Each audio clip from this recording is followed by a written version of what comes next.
il n'y a pas de réponse évidente sur le revenu modèle.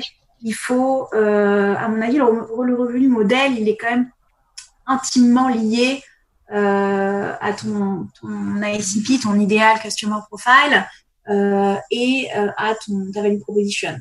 Donc, je dirais que quand tu investis en seed, parfois, les deux sont pas encore tout à fait clairement définis. La proposition de valeur, souvent, c'est le cas, mais l'ICP, pas encore. C'est pendant Product Market Fit que on va découvrir quelle est finalement la cible consommateur la plus à même d'acheter. Et en fonction de la définition de ça, on va peut-être twister un petit peu le modèle.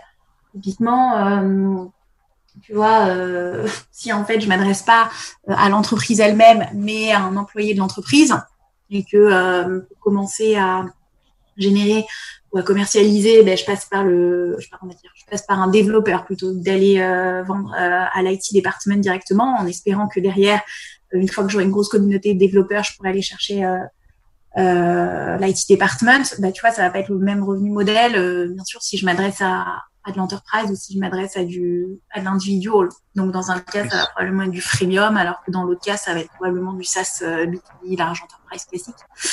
Donc, tu vois, je pense que la première chose, c'est vraiment de bien comprendre la proposition de valeur, la cible cliente, l'interlocuteur. Une fois que ça, c'est bien défini via du fine-tuning, ça veut dire que comment le définir, en mettant ton produit sur le marché, en faisant du versionning, en faisant des bêtas, en parlant client, pour bien comprendre, en regardant l'usage aussi.